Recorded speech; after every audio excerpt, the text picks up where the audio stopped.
David Koresh is one of the most controversial figures in the history of American cults. He went from a troubled, marginalized child to a cult leader who claimed to be a chosen prophet of God, and his bloody journey ended with the infamous Waco massacre, in which dozens of his followers and federal agents were killed. To understand this story in all its complexity, we must go back to Koresh's beginnings and trace his turbulent life up to the moment of his bloody confrontation with the American government.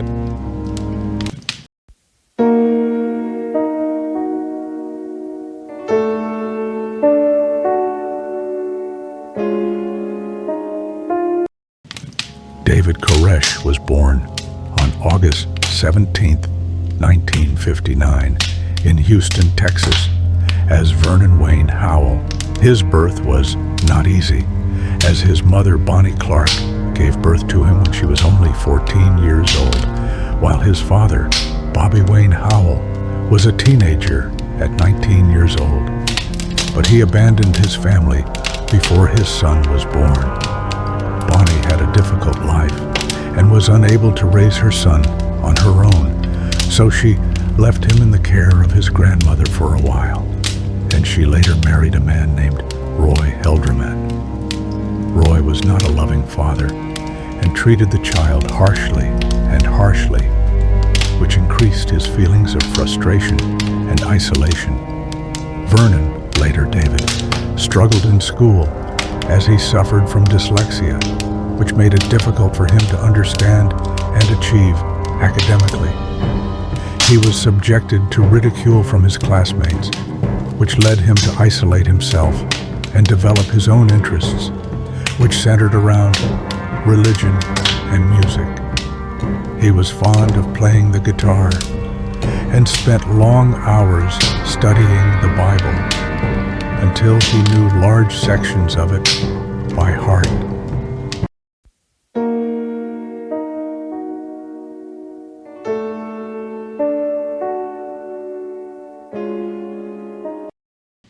In his late teens, David Koresh began to feel that he had a divine calling, but he found no one in his immediate circle who believed or supported him. During his 20s, he began to seek out radical religious groups, influenced by the teachings of Protestantism, but more inclined towards sects that focused on the end of the world and interpreting prophecies. In the early 1980s, Koresh joined the branch Davidians, a religious sect that broke away from the Seventh-day Adventists and believed that the end of the world was imminent and that its followers should be prepared to face that end. At first, Koresh was not the leader of the sect, but just a regular member, but he was very intelligent and charismatic, and soon began to attract attention for his extraordinary ability to interpret the Bible in complex and interesting ways. He claimed to receive visions from God and began promoting the idea that he was the cult's new prophet, which put him in conflict with then cult leader George Roden. In 1987, the dispute between Koresh and Roden culminated when Koresh challenged him to a spiritual duel to prove who was the true prophet. The conflict escalated into an armed confrontation and ended with Roden injured, and Koresh was arrested but later released for lack of evidence. After Roden left the scene, Koresh took complete control of the cult, declaring himself its absolute leader and even officially changing his name to David Koresh, with David inspired by the prophet David and Koresh inspired by Cyrus the Great, the biblical king of Persia.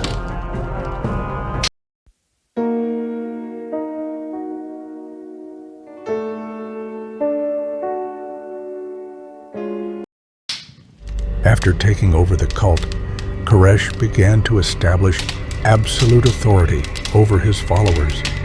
He established the cult's headquarters in a religious compound in Waco, Texas, where he began to establish strict rules for life within the compound.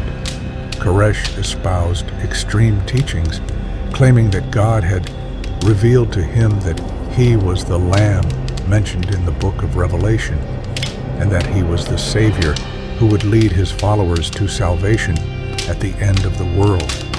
He demanded absolute obedience from his followers and claimed that he alone could interpret God's will.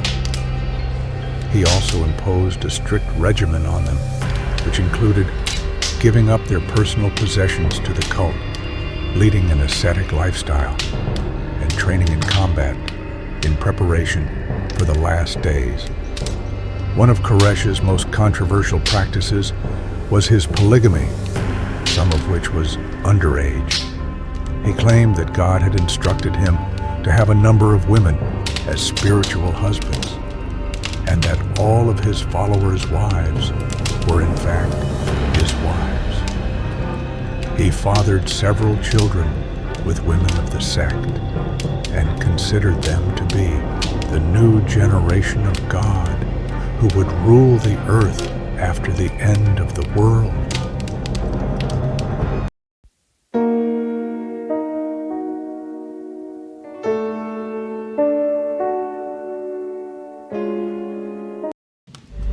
Federal authorities began to suspect the cult's activities, especially after reports of large quantities of weapons inside the compound, in addition to allegations of sexual abuse of minors. On February 28, 1993, the ATF launched an attack on the compound in an attempt to arrest Koresh and his followers, but the cult returned fire, killing 4 federal agents and 6 cult members. After the attack failed, the Federal Bureau of Investigation, FBI, imposed a tight siege on the compound that lasted 51 days, during which authorities attempted to negotiate with Koresh to convince him to surrender, but he insisted on staying, claiming that he was receiving direct orders from God.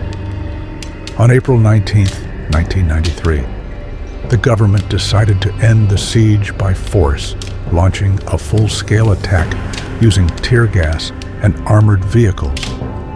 During the operation, a massive fire broke out in the compound, killing 76 people, including David Koresh himself, women, and children.